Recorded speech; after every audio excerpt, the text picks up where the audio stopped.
जय श्री कृष्ण भक्तजनों, राधे राधे। कार्तिक मास महात्म्य के 13वें अध्याय का प्रारंभ कुछ इस प्रकार होता है। कार्तिक कथा को सुनो, सभी सहज मन लाए। 13वां अध्याय लिखूं, श्री प्रभु शरण में आए। दोनों ओर से गदाओं, बाणों और शूलों आदि का भीषण प्रहार हुआ। दैत्यों के तीक्ष्ण प्रहारों से व्याकुल देवता इधर उधर भागने लगे। तब देवताओं को इस प्रकार भयभीत होता हुआ देख गरुड़ पर चढ़े भगवान युद्ध में आगे बढ़े और उन्होंने अपना सारंग नामक धनुष उठाकर बड़े जोर से टंकार किया। त्रिलोकी शाब्दित हो गई। पल मात्र में भगवान ने हजारों दैत्यों के सिरों को काट गिराया। फिर तो विष्णु और जलंधर का महासंग्राम हुआ। बाणों से आकाश भर गया। लोग आश्चर्य करने लगे। भगवान विष्णु ने बाणों के वेग से उस दैत्य की ध्वजा, छत्र और धनुष बाण काट डाले। इससे व्यथित हो उसने अपनी गदा उठाकर गरुड़ के मस्तक पर दे मारी। साथ ही क्रोध से उस दैत्य ने विष्णु जी की छाती में भी एक तीक्ष्ण बाण मारा।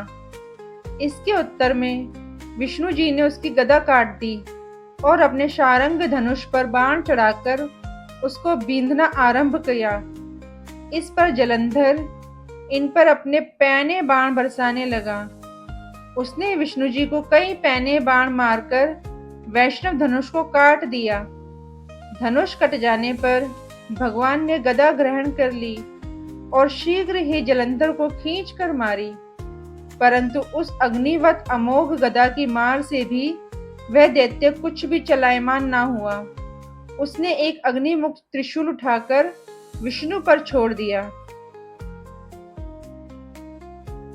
विष्णु जी ने शिव के चरणों का स्मरण कर नंदक नामक त्रिशूल से उसके त्रिशूल को छेद दिया।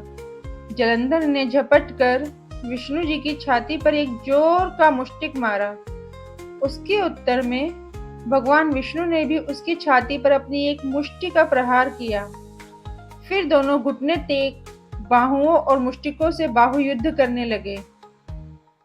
कितनी ही देर तक भगवान उसके साथ युद्ध करते रहे। तब सर्वश्रेष्ठ मायावी भगवान उस दैत्यराज से मेघवाणी में बोले, रे रण दुर्मद दैत्य श्रेष्ठ, तू धन्य है जो इस महायुद्ध में इन बड़े बड़े आयुधों से भी भयभीत न हुआ। तेरे इस युद्ध से मैं प्रसन्न हूँ। तू जो चाहे वर मांग। मायावी विष्णु की ऐसी वाणी सुनकर जलंधर ने कहा, हे भावुक, यदि आप मुझ पर प्रसन्न हैं तो यह वर दीजिए कि आप मेरी बहन तथा अपने सारे कुटुंबियों सहित मेरे घर पर निवास करें। नारद जी बोले, उसके ऐसे वचन सुनकर विष्णु जी को खेद तो हुआ, किंतु उसी क्षण देवेश ने तथास्तु कह दिया। अब विष्णु जी सब देवताओं के साथ जलंधरपुर में जाकर निवास करने लगे। जलंधर अपनी बहन लक्ष्मी और देवताओं सहित विष्णु को वहां पाकर बड़ा प्रसन्न हुआ। फिर तो देवताओं के पास जो भी रत्नादि थे सबको ले जलंधर पृथ्वी पर आया। निशुंभ को पाताल में स्थापित कर दिया और देव, दानव, यक्ष, गंधर्व, सिद्ध, सर्प, राक्षस, मनुष्य आदि सबको अपना वंशवर्ती बनाकर त्रिभुवन पर शासन करने लगा। उसने धर्मानुसार सुपुत्रों के समान प्रजा का पालन किया। उसके धर्मराज्य में सभी सुखी थे। इस प्रकार भक्तजनों, कार्तिक मास महात्म्य का 13वां अध्याय यहाँ संपूर्ण होता है।